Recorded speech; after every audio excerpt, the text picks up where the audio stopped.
E são assuntos que vão ser analisados já a seguir pelo Luís Agostinho e o Wellington Calazans. Já tenho neste momento o Wellington.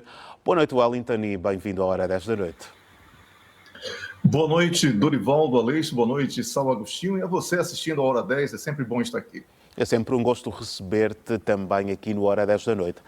Wellington, a Alemanha acusa a Rússia de estar a tentar dividir a Europa com a ligação deste vazamento, mas diz também que esta informação acaba por provar aqui o envolvimento do Ocidente na guerra da Ucrânia.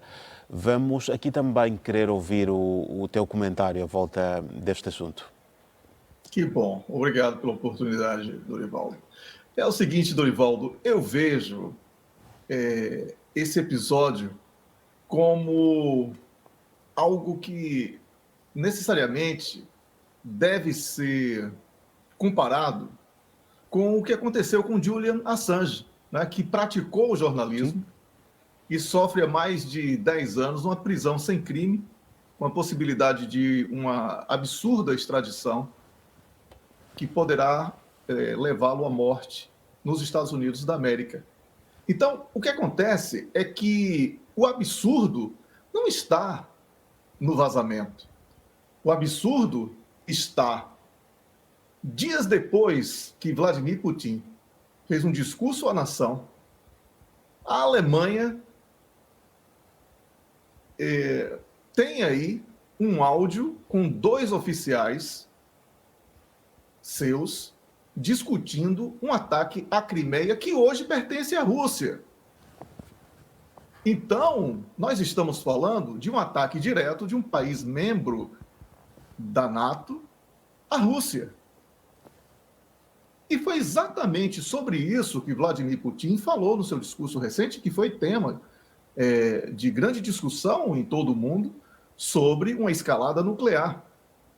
Então, Dorivaldo, a vergonha aqui não é a espionagem. A vergonha aqui é no momento em que a sociedade alemã clama pelo fim da guerra, há um tensionamento por parte dos militares e dos seus políticos. Este é o grande absurdo. É a escalada perigosa. É a impossibilidade dos países membros da NATO, especialmente Estados Unidos, Alemanha, França e Reino Unido, que são realmente quem mandam, né, na NATO, de não perceberem que um acordo de paz nos moldes do vencedor, que é a Rússia, seria a atitude mais inteligente, porque o recuo também é um recurso militar, mas não, querem inflamar, querem fazer com que o problema seja agravado, ameaçam atingir a ponte da Crimeia, que é uma ponte civil, não é uma ponte militar. Atenção, estão falando aqui de estrutura civil e não militar, para agravar a situação junto à Rússia. A Rússia não costuma blefar, a Rússia costuma avisar o que vai fazer. Esses 2 anos da operação especial russa na Ucrânia, que um lado chama de guerra e a Rússia chama de operação especial, eles serviram para mostrar que quando os russos avisam que vão fazer, eles fazem. Então, é preciso que os alemães tomem muito cuidado com essa escalada, porque a Alemanha se desfez do seu equipamento nuclear e não tem condição de competir com a Rússia. É bom que se diga isso. Acho pouco provável que, em caso de um confronto direto entre a Rússia e qualquer membro da NATO, o artigo 5º seja acionado. Acho muito pouco provável. A NATO não tem condições, hoje, militarmente, está 3 décadas defasada em relação à NATO, em relação à Rússia, e isso tem sido dito não apenas nos meus comentários, mas por vários especialistas militares. E com isso, Dorivaldo, as palavras sobre o vazamento que passam a ocupar o noticiário, isto sim é propaganda. Sabe por quê? Porque aqui a gravidade de uma hecatombe que está sendo escondida pelo não jornalismo. O que deveria estar em debate hoje seria o que vai acontecer se aquele áudio for verdadeiro, se o que prometeram naquele áudio realmente acontecer. Era este o debate. Mas a imprensa, lamentavelmente, abandonou o jornalismo aqui no Ocidente, especialmente a da Europa e Estados Unidos, e vive de propaganda. Então, quem vive de propaganda não faz jornalismo, faz propaganda. Abandona o fato jornalístico, que é a conversa que foi divulgada, e fica aqui ocupando as mentes dos incautos com pós-verdades, né? Quase fake news, mas é pós-verdade. É isso, Dorival. Eu podia aproveitar também esta pergunta que acabaste de levantar, Wellington, para ouvir também a tua opinião. Ao ser verdadeiro, o que é que poderá vir daí? Aí vai haver uma resposta dura da Rússia, porque isso foi avisado a semana passada por Vladimir Putin aos parlamentares russos, às autoridades militares e a toda a sociedade civil russa. A Rússia vai ter que recorrer à arma nuclear. O que vai acontecer é hecatombe nuclear. Aquilo que Nostradamus, né, segundo aí os especialistas em questões esotéricas, eu chamaria, apostam nas previsões do fim do mundo. Dorivaldo, é muito grave tudo isso, porque a Rússia não vai entrar numa guerra de confronto direto por terra com tropas, uma guerra tradicional. A Rússia se preparou para lançamento à distância de armas de grande potência. É assim que a Rússia entrará numa guerra. Então não há condição de pensarmos aqui em treinamento, e vamos comentar sobre esse tema daqui a pouco, sobre treinamento de tropas nórdicas e etc. Porque isso não vai acontecer. A tecnologia mudou e a NATO, que é um braço da corrupção do Pentágono, não se preparou para enfrentar aqueles que ela mesma considera inimigos, que são Rússia, China e Irão, que se prepararam em termos de tecnologia e estão à frente hoje. E, para piorar a situação, estão juntos, formando também um não declarado grande bloco militar. Wellington, olha com alguma expectativa para estas negociações que decorrem? Olha, Dorivaldo, eu concordo com grande parte do que foi dito pelo colega Issau Agostinho, Sim. Especialmente porque ele faz aqui um destaque muito importante. Ele faz um destaque que, na minha interpretação, né, das palavras dele, aponta para algo que é muito delicado em tudo isso. Quem está perdendo é o povo da Palestina. E todo o debate está em torno de uma guerra entre Israel e Hamas, algo que é insuficiente para a solução do problema. O Hamas agora precisa apresentar força para se justificar diante do povo da Palestina. E Israel aproveita este vácuo entre vaidade e desejo de poder do Hamas, que é uma criação de Israel, nunca esqueçamos disso, para pôr em prática e aprofundar o massacre de civis, especialmente crianças e mulheres. Então, Dorivaldo, o que ocorre é que não há ambiente para um cessar-fogo quando temos, de um lado, potências que fingem querer o cessar-fogo, mas continuam patrocinando e suportando as ações de Israel e, ao mesmo tempo, tentam culpar o Hamas pela incapacidade de dialogar quando o Hamas não representa, na totalidade, o povo da Palestina. Os problemas são muito graves. Eu não acredito que um cessar-fogo venha a ser consumado, pelo menos nos próximos meses, porque existem interesses antagônicos nas propostas e eu vejo que somente através da pressão internacional e da solidariedade entre os países árabes poderá haver aqui um recuo de Israel, Estados Unidos, Reino Unido, França e Alemanha, para variar, todos juntos em mais uma guerra regional. Eu gostaria de destacar que hoje o secretário-geral da Liga Árabe, Ahmed Abu Gates, ele falou que privar os palestinianos, né, como falamos aqui, na sitiada faixa de Gaza, de ajuda básica para salvar vidas, equivale a uma sentença de morte e punição coletiva. Essas palavras são interessantes porque partem do secretário-geral da Liga Árabe. Isso tem muito peso, Dorivaldo, para isso que eu acabei de falar. Se os países árabes começarem a perceber a necessidade urgente de salvar o povo da Palestina, a situação vai ficar muito grave para Israel e todos aqueles que o patrocinam. Então, eu espero que um acordo de cessar-fogo sincero seja apresentado e que seja definitivo, porque também foi outra coisa muito importante que o Issal falou no comentário dele, que não há aqui a certeza de que a proposta é para um cessar-fogo permanente ou temporário. Cessar-fogo temporário é apenas dar tempo para que as partes envolvidas nas questões bélicas estejam mais e mais armadas e isto seja ainda maior desgaste para um povo já sofrido, como é o caso da Palestina. Por isso, Dorivaldo, vamos torcer, mas isso não vai mudar muita coisa, mas é o que temos para hoje. Certo.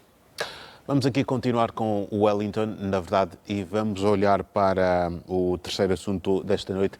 E é exatamente um olhar aqui extensivo aos exercícios militares da NATO.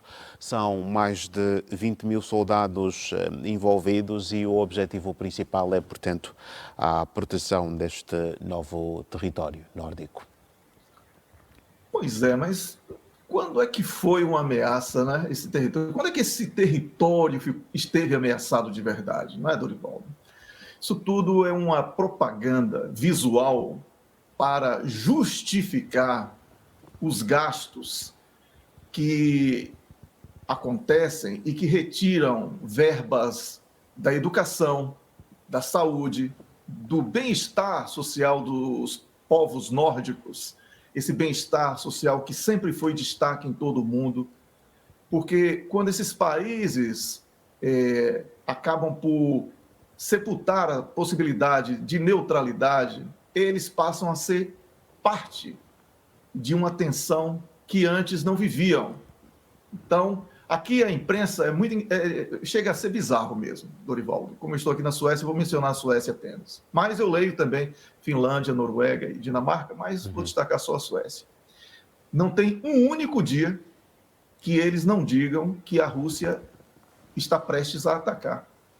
Mas é uma propaganda assim, repetitiva, no estilo propaganda nazista da Segunda Guerra Mundial. A repetição para que se torne verdade. E qual é a ameaça que a Rússia representa de verdade para a Suécia, para a Finlândia? Não existe isso, isso é uma loucura que inventaram, esse pânico coletivo que criaram, e aí tem 20 mil homens treinando para uma guerra que não existe mais, que é uma guerra de enfrentamento. Como eu falei há pouco, no primeiro tópico do comentário de hoje, a Rússia desenvolveu armas para lançamento à distância, domina a tecnologia hipersônica, coisa que a NATO não domina. Isso significa que a Rússia não vai enviar tropas, porque a Rússia tem uma população de 145 milhões, né, de habitantes. Dizem que tem 250 milhões no mundo, mas na Rússia são 145. Então, como é que a Rússia vai encarar uma guerra com toda a Europa, com toda a NATO? Não vai. Então, sabendo disso, se preparou para uma guerra à distância, com lançamento de armas à distância. Então, esse tipo de treinamento é muito mais para justificar os gastos nesta máquina de corrupção, que é a NATO, que é um braço da extensão da máquina de corrupção, que é o Pentágono, para que uma população que trabalha e paga impostos esteja amparada por uma mentira, que é o ataque iminente da Rússia a esses países. Então, estamos vivendo aqui duas realidades paralelas. A realidade que é escondida pela imprensa de provocação à Rússia, ao mesmo tempo em que essas movimentações militares são apresentadas como um grande escudo de proteção, o que também é uma mentira, porque não irá proteger coisa alguma, Dorivaldo. Vamos então olhar para o último tema desta noite e é para o Congresso Anual da China. Eu começo aqui com Wellington. Wellington, vários temas a marcarem aqui o Congresso, vários tópicos a configurarem aqui as abordagens, sem deixarmos de passar claramente para a economia e a política externa, onde Pequim volta mais uma vez a tentar mediar aquilo que são as negociações de paz entre a Rússia e a Ucrânia. A prova disto foi mesmo um encontro entre Li Hui e o ministro dos Negócios Estrangeiros da Rússia, Mikhail Galuzin, e vamos aqui também olhar de forma panorâmica para este congresso. Dorivaldo, eu vou começar pelo primeiro tema, que é essa questão da China ter falado sobre a questão da Ucrânia com a Rússia. É o seguinte, isso é uma especulação da imprensa ocidental. Não há no comunicado oficial da Rússia e não há no comunicado oficial da China nenhuma menção a este tema como parte da agenda. Então, eu aqui vou fazer uma leitura, né, porque eu já estou assim quase que especialista em tentar revelar o que não foi dito pela imprensa, aqui da Europa, em especial. Com isso, eles querem, primeiro, dizer que China e Rússia não estão se entendendo, o que é uma mentira.